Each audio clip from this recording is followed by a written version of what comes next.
Hey everybody, what's going on? Welcome to another episode of the Abnormal Pictures podcast. I'm Steven, that's Christian, and today we're talking about some X-Men because X-Men 97 Season 2 has its first 3 episodes out. So how do you feel about it, Christian? So this is like my initial take of it. There's like no filler in these first three episodes. It's just straight story. Straight story. Like you don't get that a lot, even from like animated TV shows. No, this went straight story for 3 episodes straight, and it was amazing. We got that cool for people that haven't seen it, but yes, we got a very cool, Oh, dude, my internet. different introduction in episode 2, so that was really fun to watch. Eggs. I'll jump more into the Easter eggs after I let you give your opinion, but that's just my opinion. Like, it's straight story. It was really good.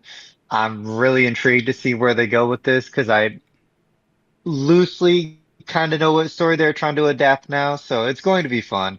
I'm excited for the rest of the season. It's crazy we got 3 episodes at once, though. Yeah, I mean, I think it's definitely a good idea to drop 3 episodes right off the rip, just because there's been such a large gap from the time of the first season to get us some content right away.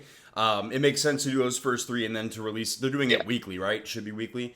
Um, yeah. Yes. So I definitely enjoyed the first 3 episodes. They definitely are centering this around Cable. This is a lot about Cable and Apocalypse. Obviously, that's kind of the main what they're doing with having them both in the past with Nor. Man, he was really cool, dude. When they were showing Apocalypse in his infancy, sort of, it was really cool. Him flinging the elephant and attacking. Yeah. Yeah, I thought that was really well done. I am excited to see where it goes. I remember telling you when I was on like Twitter, I thought that Morph was fucking actually Thor. Obviously, wasn't the case. He's been getting everybody's ass, dude. With the showing him as Deadpool in the trailer, and then having him in one of these episodes as Thor, you're just like, man, I think we're getting this really cool team up. And then it's just Morph, who is magically creating Mjolnir, which I didn't know he could Yeah. do. Well, it was funny because when he popped up, I'm like, oh shit, we got Thor. And I'm like, oh wait, this is probably Morph. And Yep. immediately after he turns to Morph, I'm like, okay, that makes sense. Yep. Yeah. I'm Um, excited. so yeah, do you want to dive into some Easter eggs that I caught? And if you caught any, I'll let you dive into them. But one of the first ones, so the lady that we first get introduced to, the one that's basically raising Cable, that is actually Rachel Summers, which Okay. is a future version of an alternate timeline of Cyclops and Jean's daughter. That is that's why we saw the Phoenix and everything. Cause, Yeah. you know, in our eyes, the Phoenix flashed. And I know you were talking about that. You're like, oh, here we go with the Phoenix. Well, Yeah. that's because it's Summers. It is a future alternate timeline of their daughter. So technically, who raised Cable is his future sister from an alternate time. Bro, these X-Men timelines are ridiculous. Yeah. So that was one of the first big ones. Um, I would say X Factor and what was it was X Force and X Factor. Yeah. Those were basically they were introduction cameos essentially. Like, yes, I said there wasn't filler. It was almost filler, but it had to do with the story, so that's why we got them. That was very cool to see them and other X teams. Hmm. We'll dive more into that once they show more, but basically X Factor, yes, X Factor is a government-owned faction of mutants Yep. where they send them on missions. X Force is, it depends on what team it is, really, but this is the one that's led by Cable. Jubilee was never part of that team in any iterations during the comics, but she was a part of the different team. I forget their name, but her costume is derived from that group. And yesterday was the 4th of July.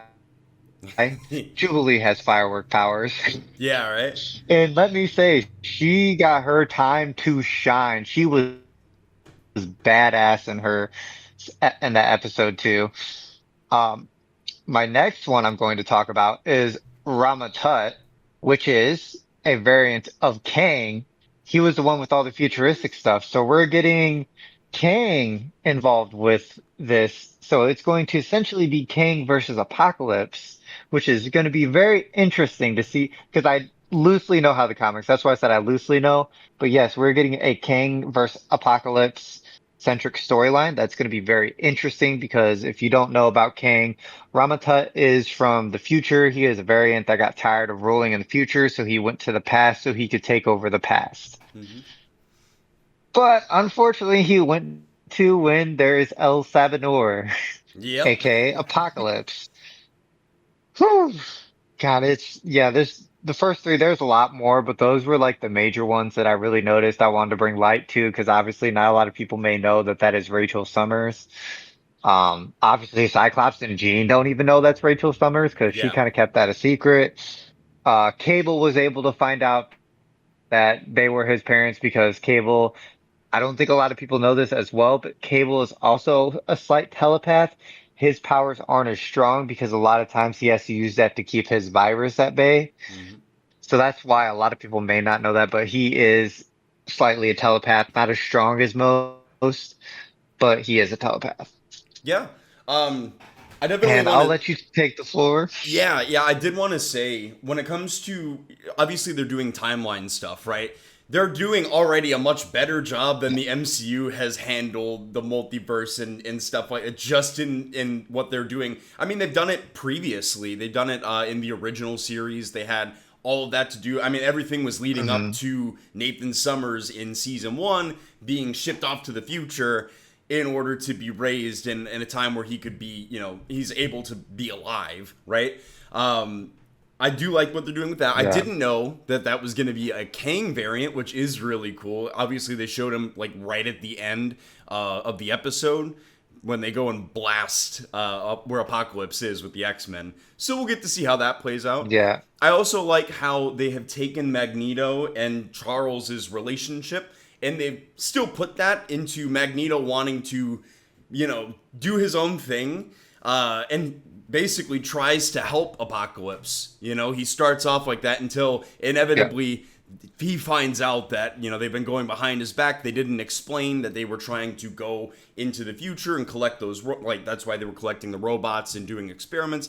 So that gets found out, and then Apocalypse is gonna be Apocalypse at the end of the day, Yeah. and we knew that that was gonna end up happening. But it will be cool to Yep. see kind of how they mesh the timelines together, because obviously you could Hmm. do the whole thing where it's a separate universe because you've changed and altered the timeline.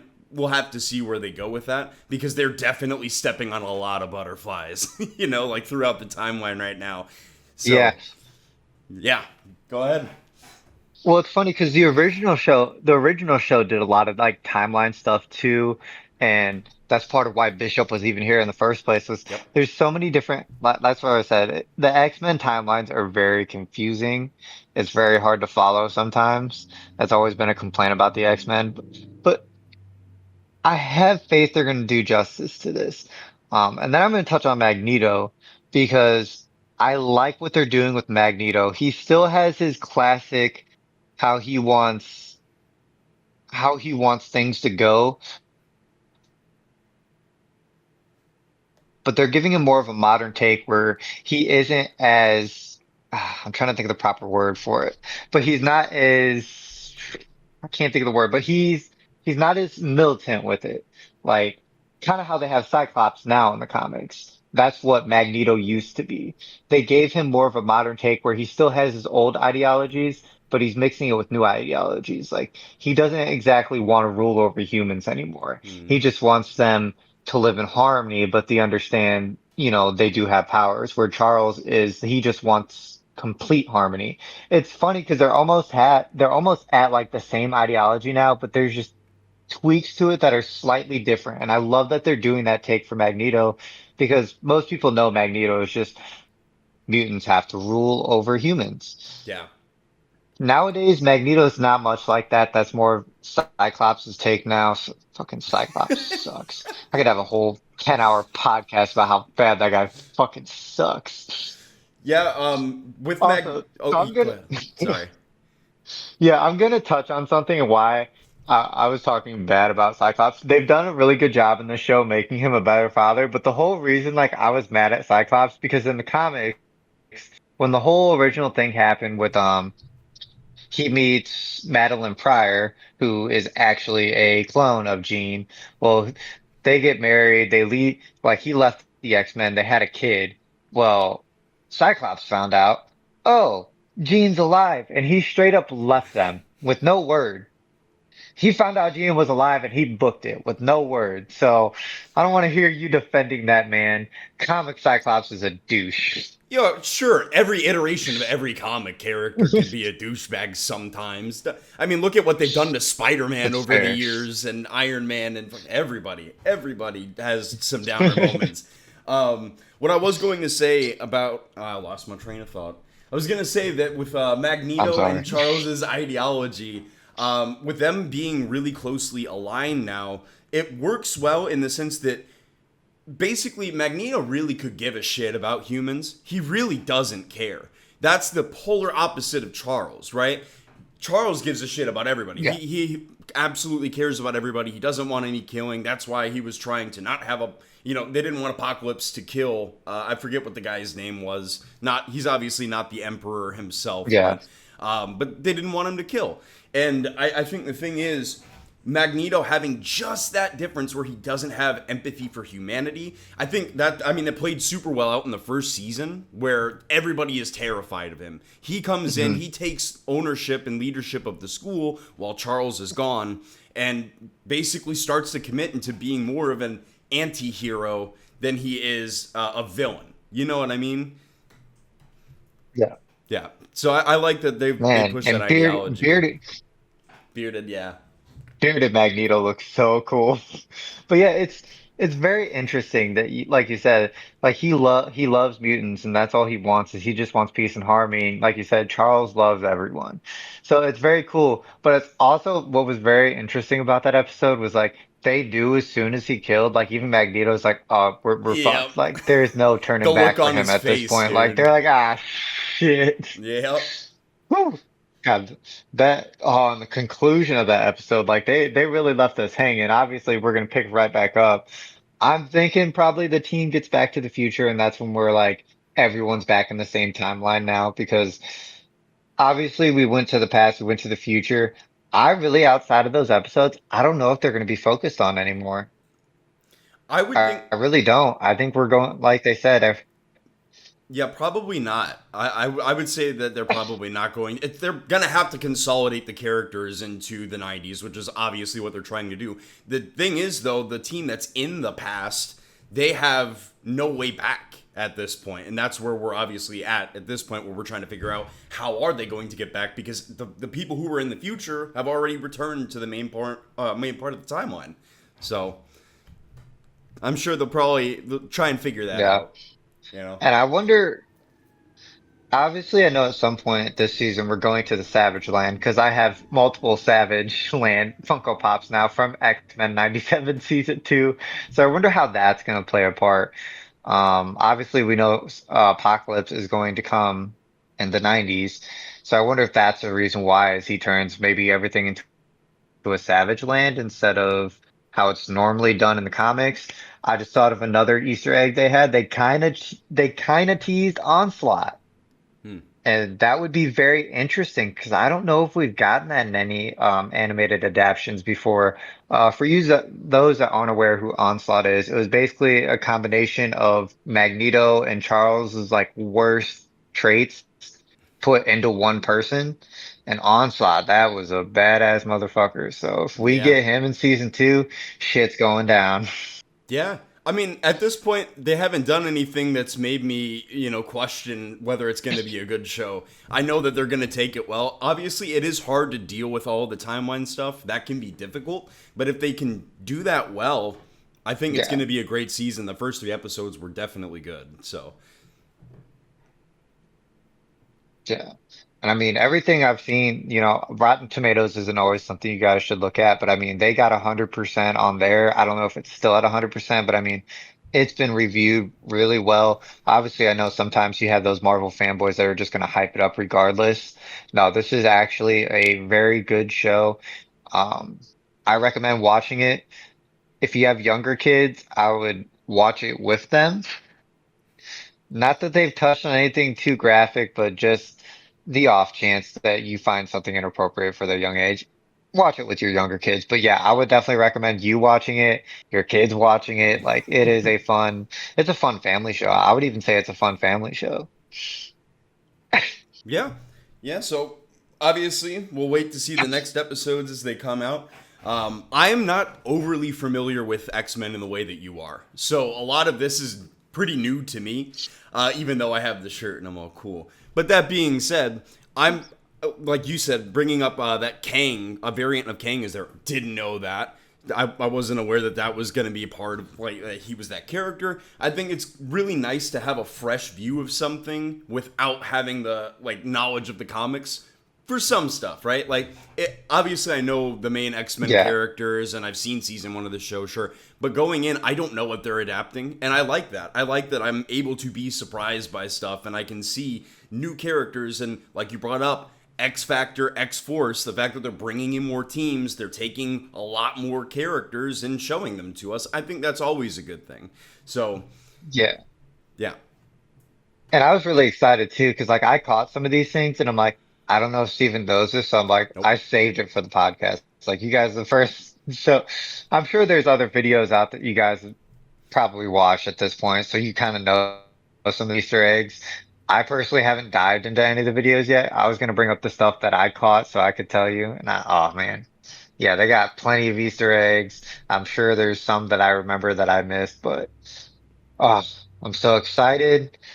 Can't wait for Wednesday to get the next episode. Yep.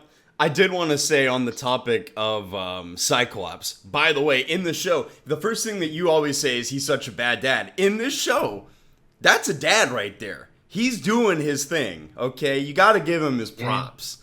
he's doing his thing. He About time. willing to destroy the timeline for his son, by the way.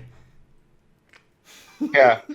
He really is like, oh, we can't do this. We can't do this. Yep. I think he felt bad for being such a bad dad for so long. He's like, I gotta make this up to him. That's how both he and Gene were, though, for Nathan. Uh, The fact that I found it weird that they yeah, didn't tell him straight up what, like, he ended up reading their minds, and then, I mean, obviously they did tell him, but, like, he already had an inkling or an idea because he could hear when they were talking, telepathically. I don't know. I felt like it should have been revealed a little sooner, yeah. but they use it as like a motivation point. So he's like, "You're actually our son, so you're super badass Yeah. and shit." And he's like, "Yeah, break out." Actually, props to Jean though, because that's not even actually her son. So props to her for stepping Oh up in yeah, that mom true. role. It's true. Cool. Any All other? right, you want to jump in to the next topic? Yeah, you want to talk about it because I haven't finished Avatar yet, so you're gonna have to take lead on it. All right. All right, so I'm gonna jump into so I finally watched Avatar. I don't even remember the title of it. It's Fire The and third Ash, right? Avatar movie. I think Fire and Ash. Is it Fire and Ash? That's what Yeah. I knew Ash was in it, but I didn't want to mess it up. But yeah, so I finally watched Avatar Fire and Ash.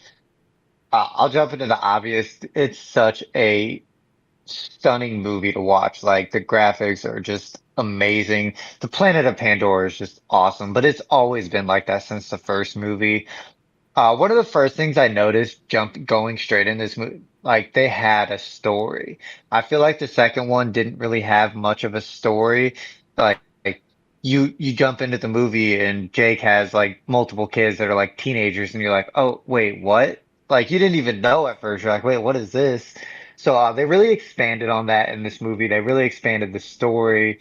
You got more background into some of his kids. Uh, you learn a lot more about like it's weird saying culture of like unrealistic things. They're not real people, but you really learn a lot about the culture on Pandora. It's really cool to see how there's different factions of the Avatar people. So it's really cool to see that the story is expanding, and I think it was a very good story. There's a lot of more family centric storyline in this movie. I keep saying storyline because I'm really going to emphasize that this third one really had a lot of it. It was a 3 hour movie. Yeah. It was a very long movie. It took me 3 sittings to actually finish the movie. But yeah, so it's very, very family centric. You learn a lot more about the there's a lot more family dynamics, and it is not a perfect family by any means Oh God, whatsoever. no. There's a lot of complications. Like there's so much complications because Jake, obviously, he used to be a human. He is no longer a human. He got turned into an avatar person. So there is some like bitterness and anger that his wife has towards him because of that, because she hates the pinks. That's what Yeah, the humans are called, pinks. and I Yeah. freaking love it. But she absolutely hates the pinks for everything they've done, but like she loves Sully. So it's a very complicated relationship. And he has a complicated relationships with his kids. I'm gonna dive into spoilers. At this point, this movie's been out for well over a year. So if I'm spoiling this for you, I am sorry. It's on Disney Plus. If you have a subscription, I'd recommend going watch it. But so they dive into his.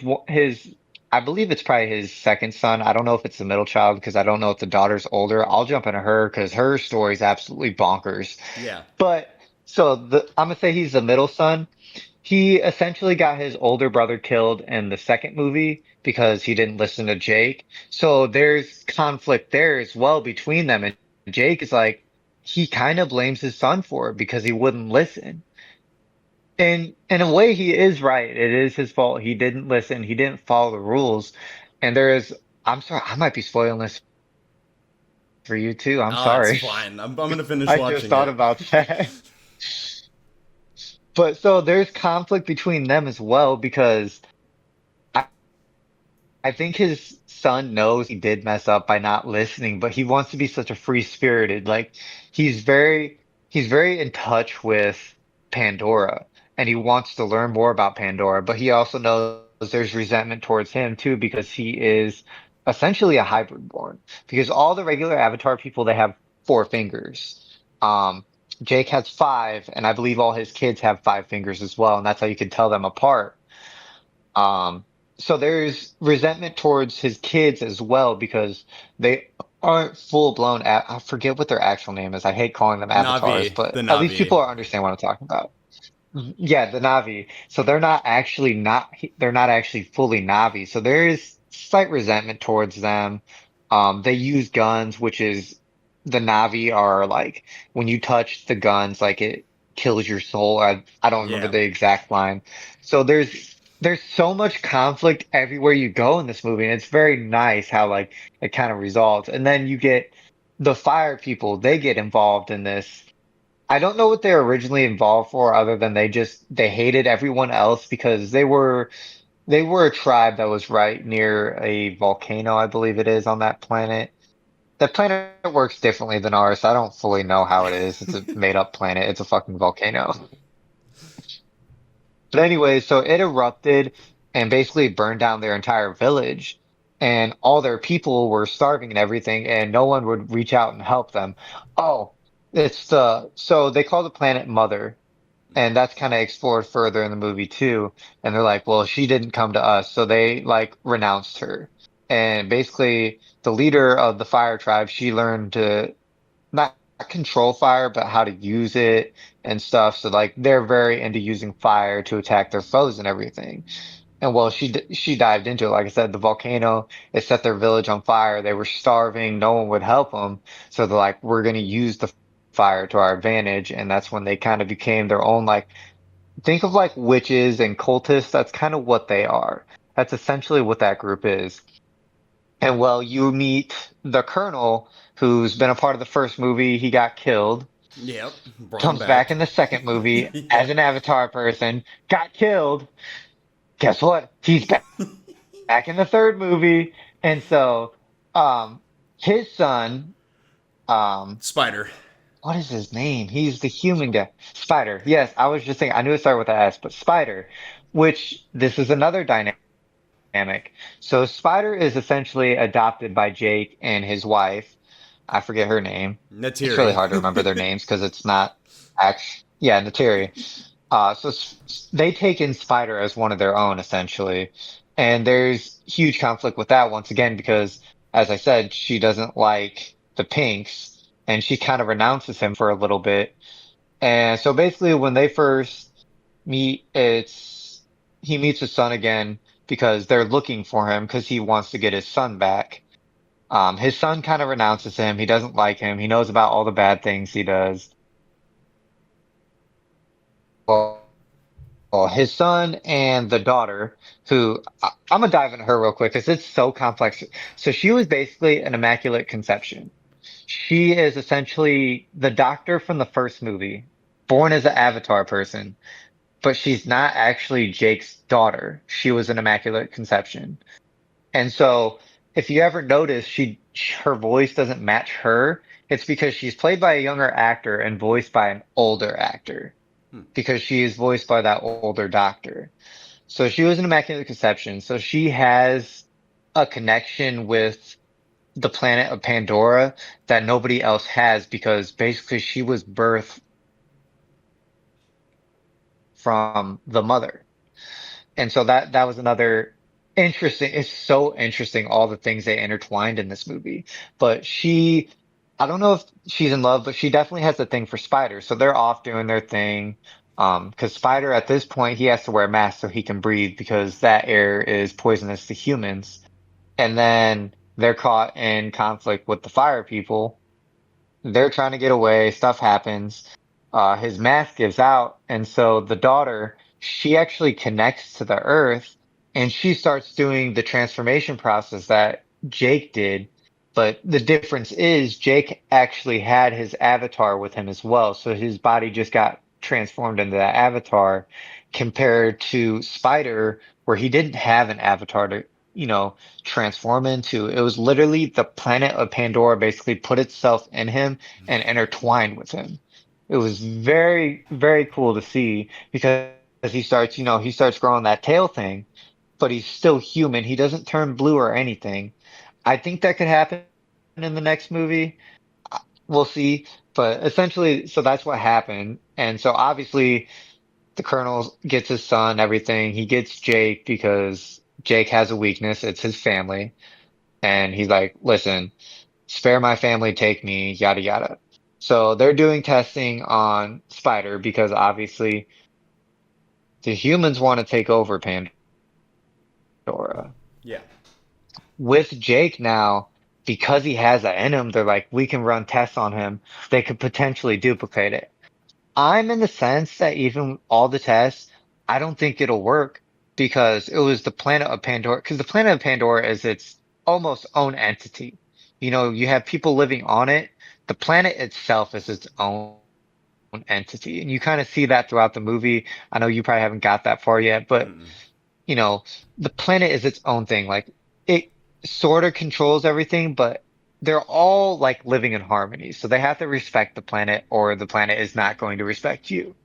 So I don't think they can duplicate that process. That's kind of my thought process when I was watching the movie, but it was very cool to see Spider still being human and finally, I wouldn't say being accepted, but the planet was like, yes, you can be one of us because he has a lot of traits. If you watch that movie, he's basically a freaking Navi person because the hissing and everything, like the stances, it's so funny watching him do it because he's so much shorter than all of them.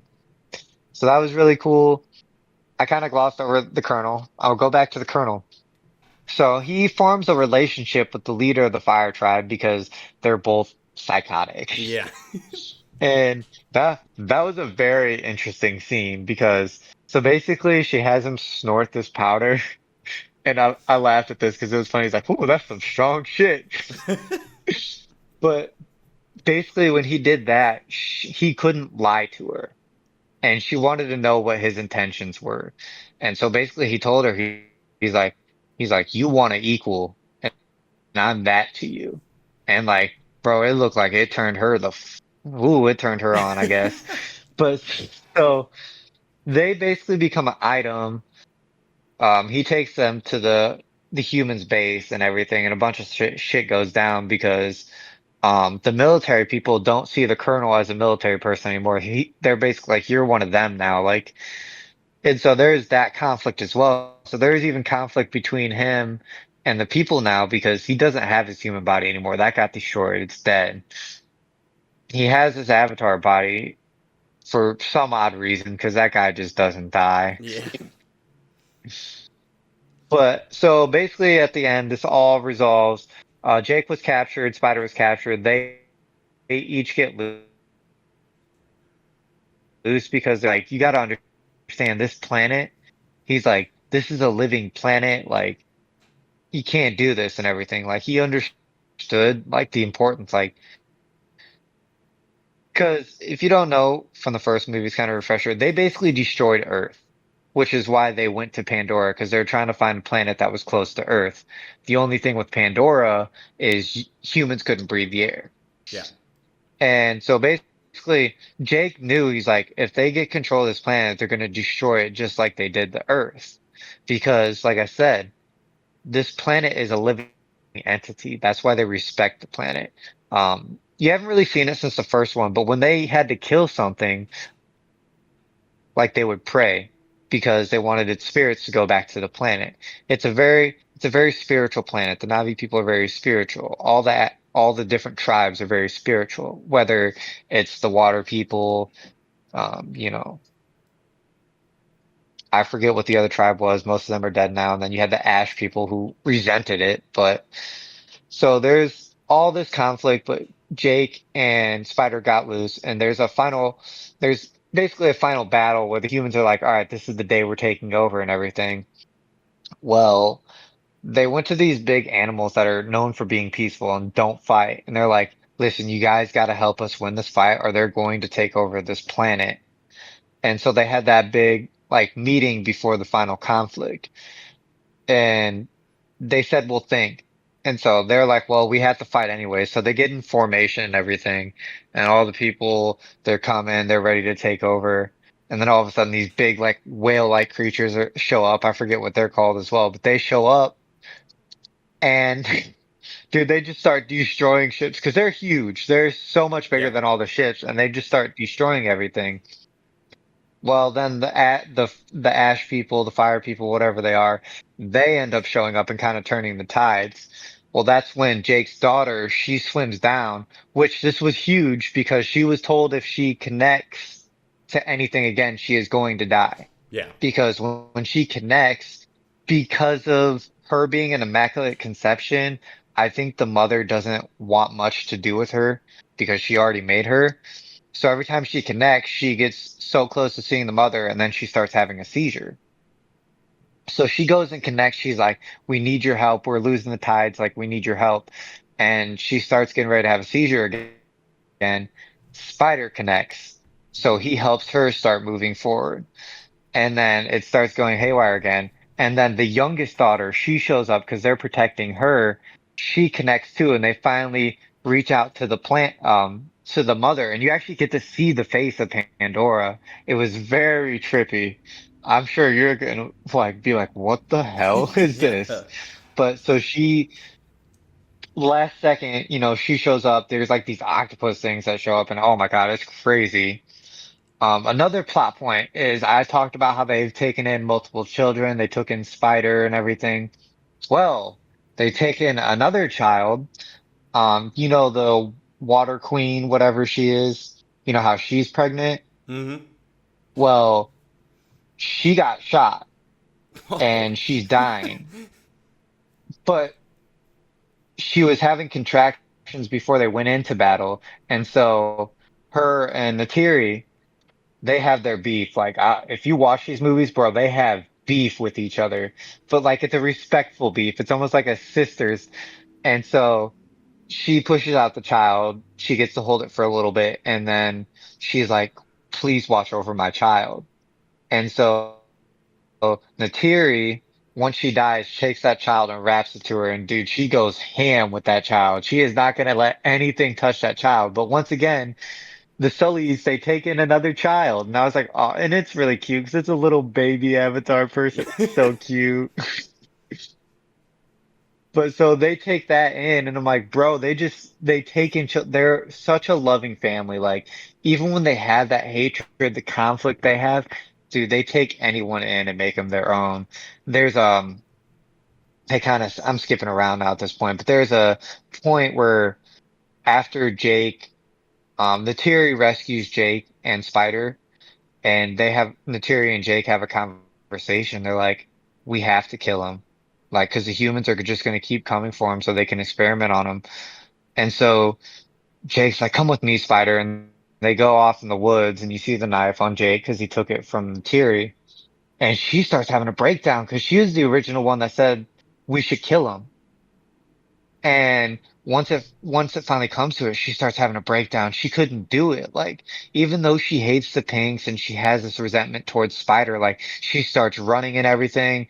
And you'd think that Jake does it because they do one of those classic, he's stabbing the knife and then they do a cutaway and then they cut back and he like right next to his face. Dude, Spider was like he was scared at first and then he's like, do what you have to do. And I'm like, bro, the way Spider just swings for this family. Like I think at one point he called Jake dad and everything. Hmm. And it's very cool. Like the love that the Sully family just has for people. It's very interesting to see, even with all the personal conflicts that they have.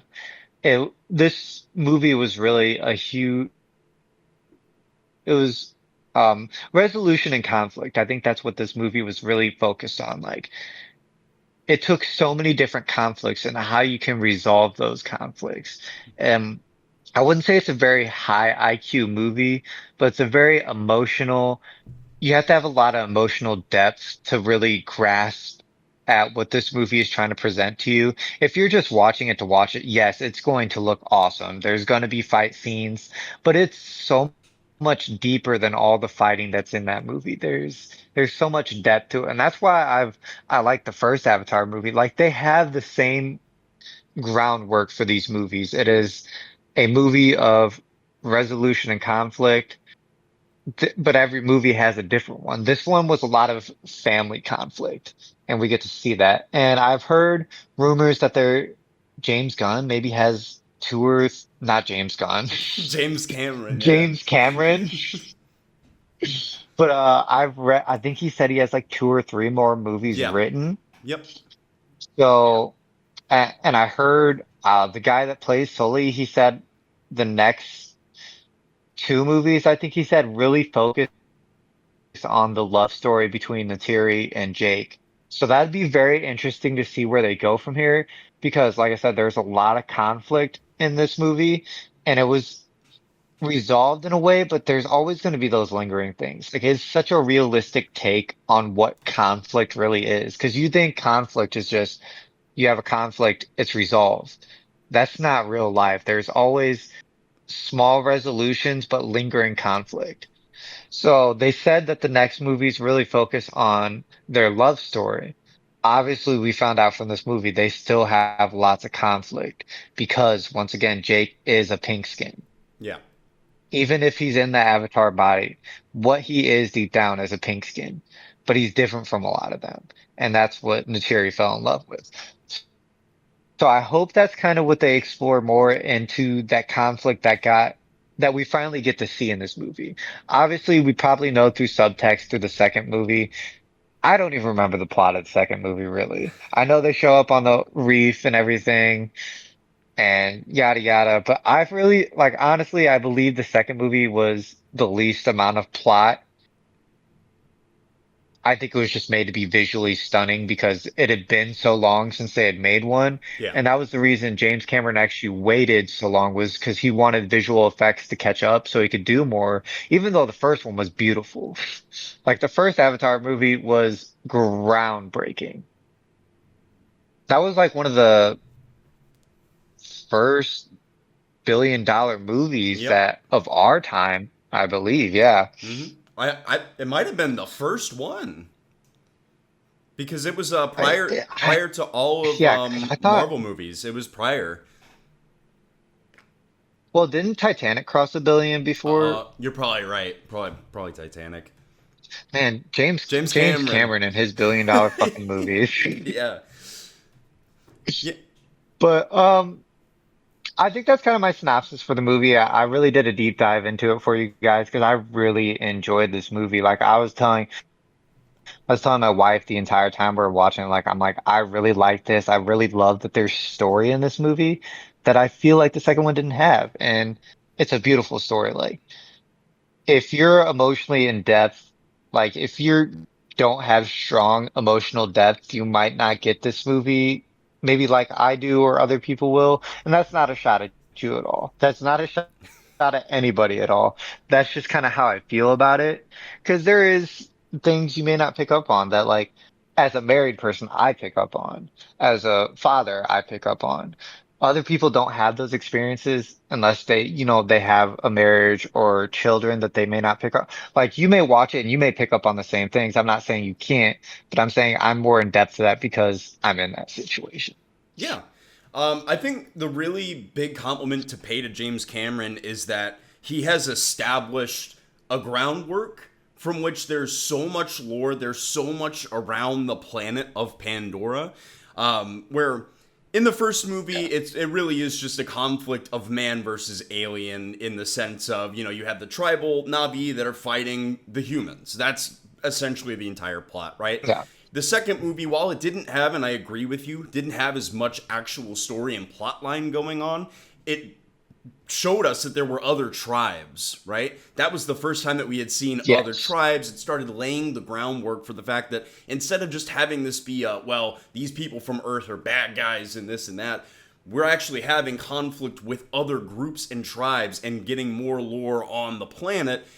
That's really important. And what it does is you can be completely independent from having any humans in the movies. You really could be at this point, just because you are establishing that you Yes. have created this whole planet and all these different cultures, and that's just going to continue to happen. They're going to continue to grow and build upon that. Obviously, all the movies are visually fantastic. We know that. That's what it was his biggest compliment, what it was praised for, especially the first one. They're beautiful movies. James Cameron has done a great job. And the fact that this came to him in a dream and that he was able to then go and create the first movie and then now has, another two or three planned right now. And the fact that he's doing it Yeah. so rapidly that we're getting these movies that are absolutely gorgeous, and now we're having more substantial plot being given to us as well, I think it's awesome. And it is nice to have another franchise that isn't just Marvel or DC that's really big and has really well put Yeah. together movies. So that's my take on it so far. And I'm like halfway through at this point. I saw when Spider was being connected to the planet and that whole process. Okay. So yeah, that's kind of where I'm at right now. So yeah, I'm definitely happy that we have something that is unique, that is visually stunning. Can't say enough good things about it, Except I will say, Yeah. the Colonel, man, the comic book levels of plot armor to continue to end up in these movies. Bro, and I didn't spoil the ending of this movie, but I swear to fucking God, if he comes back in the next movie, I'm gonna lose my shit. Yeah, definitely one of those players. And I will say I like that they are doing something with Spider and keeping him unique in the sense that, yes, obviously he's a pink skin, Yeah.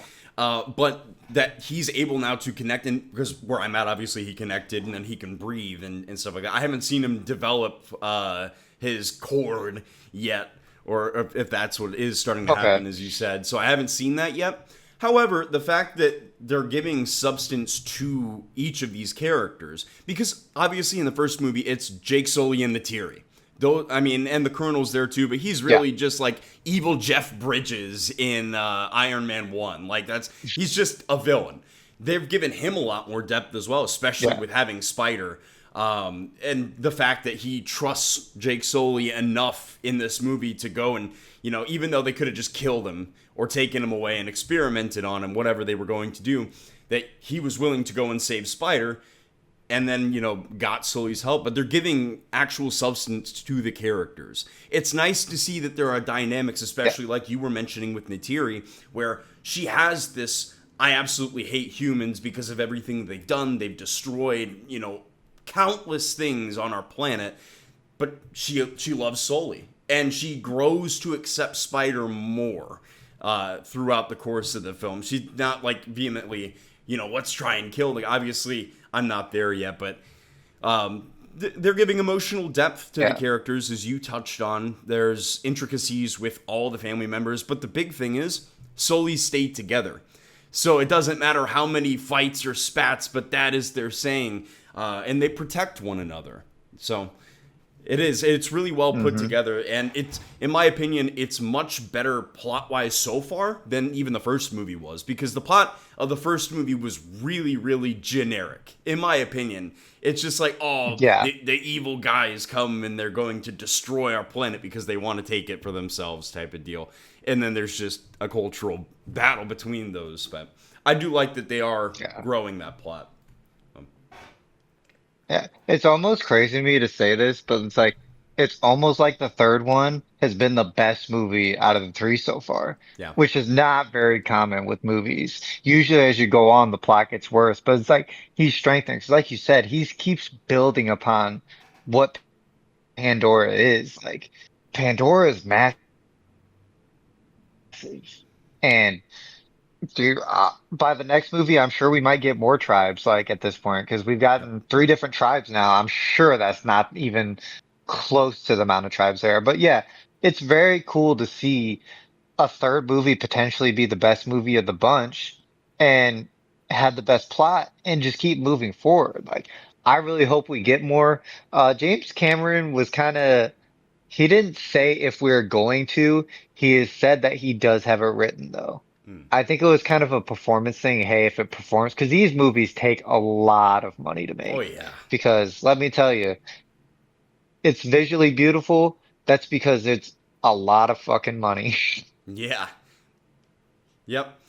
I'm sure we'll get more. I don't feel. I mean, obviously there was a drop off. Not. There really wasn't. I think the way of. I mean, it didn't hit a billion. I don't think. Maybe it did. Did the way of water hit a billion? No, Okay. I don't know. Let's Because look it up. yeah, right. In my head, I don't think that any of the movies are gonna perform badly. I think there was a lot of people that were let down from the story in the second movie, but visually, people go to see it. What's that face? 2 billion. Two Okay, yep. billion. There's no drop off. We're getting more movies. Yeah, we're good. We're good. It does make sense though that with was the how way of the water. much, I yeah, about didn't look this up one. Fire and Ash, so, but I'm sure it's probably a billion too. Yeah. Yep. And, if they continue to print out money the way that they do with making these movies, it's worth the expenditure. And that's the thing. Marvel can take some hints from the way that these movies look. Because guess what? If you put the money into it and you have good looking stuff instead of sloppy CGI battles, because these are all CG characters, and it looks fantastic. And the Yeah. fact that James Cameron is putting them out as rapidly as he has for these last two movies, for it to be this visually stunning, it's incredible. It really is. And Yeah. I yeah, go think ahead. they filmed the movies back to back though. I think they filmed them back to back, and I think that's why they came out so quickly. Yeah. I mean, I wouldn't doubt it. But that's the thing is like even some of the stuff in like Endgame and Infinity War, the CG was kind of meh at different parts. And those came Yeah. out a year. I think the biggest one for me is Peter Dinklage. I was just thinking about him, how they made him a giant fucking. It was real weird, but yeah, Uh, you I thought it was funny. I'm like, yes. yeah yeah. So hope I haven't seen anything announcing another movie yet. I don't think so. So hopefully we Yeah. get an We'll keep an announcement. eye on it though. We'll keep you guys updated. Yeah. Okay. Do you want to talk then about the fact that Mr. Terrific is going to reportedly be getting a show? Did you see that? I think that I have not seen it yet. I think I heard someone talk about it though. I think that's a great idea I because do too. I don't know. I've already seen people starting to say that this new DC movie universe is already a failure. So I think they need some wins. Yeah. Well, I think that's the thing, though, is James Gunn definitely went in with the idea that he was going to take a lot of characters that are kind of not necessarily niche or obscure, but that's the style that he's always been. And he went in with this, like, Yeah. oh, we're going to do Supergirl as the, next movie after Superman. Oh, we're going to go and take these characters from, the basically like off Guy Gardner. Guy Gardner's there. Sure, we have Hawk Girl and stuff Yeah. like that, but that's the style, and he's done Creature Commandos. That's what he likes to do. I think that any amount of Hmm. producing more comic related characters and putting them out into the world is a good thing. I've seen people that are complaining, and it's the same thing where they announced that they were pushing for, what was it, the Bane and Deathstroke collaboration movie that they were talking about, and people were mad about that. I think the Yeah. problem is people are so reliant on wanting to watch the heavy hitters of Superman or Batman or Spider-Man, if you go on Marvel's side, that a lot of people don't care about these characters, but they complain about it, which is really frustrating. I don't have any Yeah. issues with the Mr. Terrific show. In fact, he was great in that movie. He was one of the standouts in Superman. Why would you be upset about him getting a Yeah. show? And the reason people are upset about it is because it's not Batman. Who cares? We're still getting the Batman Part 2. It's coming out. Yeah. But, and that, it's the See, that's same. why when you asked me, Yeah. yeah, when you had asked me what DC needs to do, and I told you they got to deliver one of their bigger characters. It's unfortunate that's the way things work, but that's how it is. And Gunn should know that. He was around Marvel for a long time. He should have known like how to properly lay the blueprint. And I'm not placing fingers on him. Like he should be able to do what he wants creatively, and he is doing what he wants creatively. Unfortunately, it's in a place where if you don't do it a certain way, people are not going to want to watch it because the masses, what they want is Batman. Yep. The masses doesn't care about Superman anymore. It's unfortunate, but that's the truth. Like they want Batman. They want Batman properties. They don't care about Superman and Superman properties. They barely care about Green Lantern unless they do the show right. Mr. Terrific, though, I think it's a good idea because, like you said, he was one of the very talked about parts of that movie. Like, I heard about Mr. Terrific before I heard about Superman in that movie.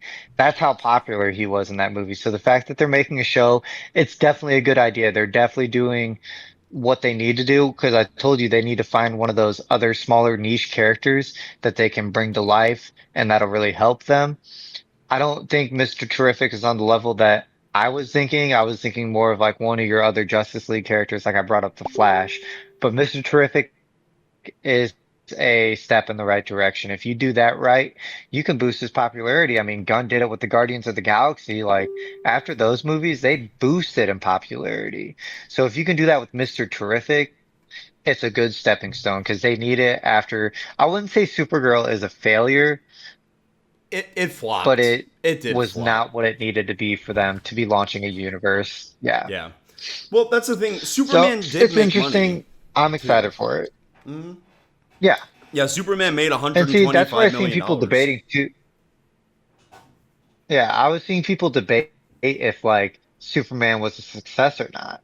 It was a huge debate. I was actually like, I happened to stumble upon. I'm like, I don't know. Like, I didn't really hear bad things about the Superman movie, but I didn't necessarily hear like people raving about it either, you know? Well, I think it's what the big problem is that DC is in a state where it's very divisive, largely because of the failure of the DCEU. And a lot of people had love for like Batfleck and they wanted more Henry Cavill. So it's already hard to relaunch that quickly after having really what is a failure of a universe. And then, trying to convince Yeah. people to go and watch a new Superman. However, yeah, it made 625 million, I think, which was 120 something. I think 125 is how much profit they made. So it wasn't a flop for a movie. Okay. People generally enjoyed it. People who aren't, massive Snyder goons, but it was a good movie. It Yeah. wasn't anything ridiculous or insane. But Supergirl definitely was. I've said that before, even going to see the movie, as I told you on the podcast before. It just didn't make sense to me. for them to take her and put her as the second in the universe. Now, I personally, I talked Yeah. about this on Twitter. I would do something like a Flash movie. Martian Manhunter could be a really cool movie, or Wonder Woman. I don't think they're going to do Batman for the same reason that they're not doing Miles Morales in the MCU, because there's still going to be another film that's coming out centered around the character, even though that, Battinson is, he's going to get a second movie.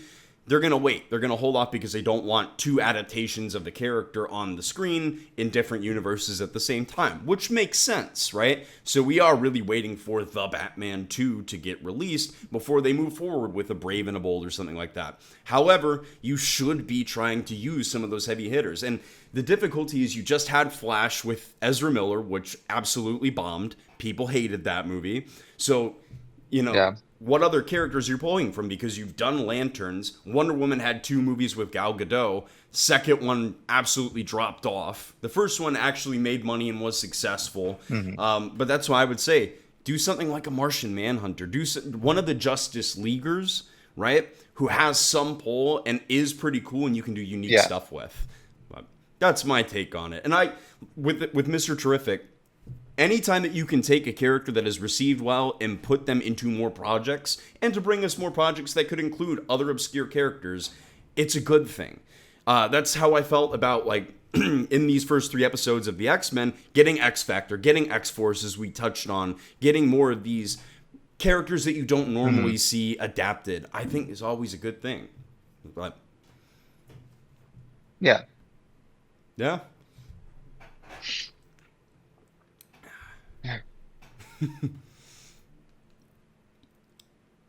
Anything else? Trying Anything to think if fun? I saw some. Yeah, I saw something. I was gonna talk about it, but I don't remember. That's what happens when you have the memory of a goldfish. Right? Yeah. I think that might be it. This might be Yeah. one of our shortest ones. Yeah. Just about an I don't know. hour. I talked about Avatar for a long time. Yeah. Yeah. Well, I'm definitely I excited to wrap it up when I watch. yeah. Yeah. Great. But I saved some stuff in there. Like I didn't do a really deep dive because there was some stuff that happened after that final like confrontation. But I saved that for you to watch it because I want you to like enjoy that for a first time visual and all that. But yeah, Avatar is really good. Excited for Mr. Terrific. My guess is it'll probably be a 2028. Do you want to jump into, we have a rumored casting for Batman now? Oh yeah. What was his name again? Um, do you remember? I know he's an English actor. I'm about to see if I can find it. I know it's an English actor. Yeah. Yeah. Yeah. Tom Brittney. Yep. Which is, I don't know. I don't have a problem with the way he looks for the character. I think he looks fine. I think a lot of people are. He would be a very, Go ahead. like I said, he's going to be a very good Bruce Wayne. Like he has the Yes. looks to play Playboy Bruce Wayne. But then I see in a conflicting thing that said Batman's going to be like later in years in the movie that he's going to be in like his 50s. And I'm like, well, Tom Brittney doesn't look like he could play a 50-year-old. Like he looks No. like he could play a 30-year-old. Yeah, I had seen that he was going to be older as well, which I believe actually came from Gunn, unlike this casting that it's rumored, right? Um, Yeah. I think taking an actor that isn't a big name and putting him into a role of Batman is another interesting choice, regardless of who they end up going with. Um, Very risky. Yeah, it's the same thing with putting David Cornsweet in as Superman, but I absolutely love him in that role, so I don't have an issue with that. And he wasn't like big time actor, in the same way that this guy isn't as well, who's being rumored, Tom Brittney. But Yeah. yeah, Has Batman ever had like a small, like time known casted person? I don't think so, Now that I except in think like the about it, CW like I'm verse. pretty When sure yeah. Well, even then, Kevin Conroy, uh, He was known for voicing Batman in the animated show. So I mean, he was known if you watch those animated shows. Like he is a very known voice actor, Yeah. which I was very bummed we didn't even get to see him in a Batman costume. God, they hate us. Rest in Fuck you, peace, Kevin CW. Conroy. Yeah. For real. Yeah. But yeah, so I guess we'll talk. We can. That was a fun little thing to talk about because I saw that pop up and I'm like, oh, this will be interesting. I don't know how I feel about him being Batman. Like I said, he definitely has the looks to be a playboy Bruce Wayne, but I don't really know what his build looks like. Right. Obviously, you want someone that has a good build to play Batman. Granted, Christian Bale wasn't the biggest, but he had he was muscular. Like, I don't care. So this is kind of where I'm at with Batman. It's very unrealistic to find a bunch of Alan Rickmans Yeah. because that guy's absolutely jacked and he takes tea and shit. So like he's going to be huge. It is very unrealistic to find a lot of people that have they're over 6'4". They're built like a fucking linebacker. Like that's very hard to find. So I'm okay if they at least have a muscular build, but they're say 190, 200, even 180. Some people at 180 look pretty fucking jacked. That's kind of what I want to see. Like I don't want to see someone that has to have a bunch of muscle suits and shit. Granted, even Ben Affleck, like he got jacked to play Oh Batman. yeah, dude, Like he was he huge. he got up there. So I mean, he was one of the bigger Batmans we got. But like I said, it's so unrealistic to find that. So I'm okay. You can step away from shit like that if you at least make them someone that's has a muscular build. Yeah. The first thing that comes to my mind is oh god, I just lost it. Jesus Christ. Well, Soldier Boy. Jensen Ackles. Jensen Yeah, Ackles would be real, and yeah. he's voiced Batman before in some of the animated Hmm. movies. But he has the build, he Yeah. has the looks. He's not like as tall or physically Oh yeah. imposing as Batman, but he does have the build and the muscle that you would expect if you are going to cast someone into that role. And he would make more Yeah, he sense has a for the good age. yeah, if you're looking for someone in their 50s, like I don't know if he's in his 50s. He might be in his 50s, He but might even be. he even has the voice. I was gonna say he has the voice. Obviously, he's voiced Batman, so he knows the voice he needs. He knows the voice. He knows the cadence. Like, I just think it's a great idea, but I also think he just has too much going on to Huh. actually put it into his. But then again, he loves Batman. Like, I Yeah. mean, he's played Red Hood. Well, I mean, he's voiced Red Hood. He's voiced Batman, so he loves Batman. I would love to see him as Batman. I've said it on the podcast before, like that's my dream Batman casting outside of Alan Rickman, and I don't know if he has the chops for it though. Yeah. But Um yeah, I thought that was interesting to bring up. yeah. Yeah, and it's Alan Richardson, not Rickman, by the way. Oh, Rickman, God damn it, Rickman's dead. Yeah. Yeah. Severus Snape, man. Dude, Yeah. Snape is Batman. That's what we fucking need. Yeah. Is it gonna be the Black Snape from the new show that they're doing for it, Harry Yes, Potter? Yes. yes. Well, I guess on that note, we can head out. Yeah, Well, thank you everybody you for guys knew we were gonna watching. get a tangent at some point. Oh yeah, going off into our little Batman realm, and we'll see when they do actually cast someone for the role. But I would venture to say it's going to be a while before any news about that comes, like any official news. Largely because they want to Yeah. focus on the Batman Part Two, which is going to be coming next year. So, but on that note, Yeah, don't believe don't believe rumors until you hear it from James Gunn's mouth. yeah. Well, thank you everybody for watching another episode of the Abnormal Pictures podcast. Happy belated 4th of July to everybody, since that was yesterday for us, and it'll be Tuesday when this goes up. Happy Uh, 250. yeah. See you guys.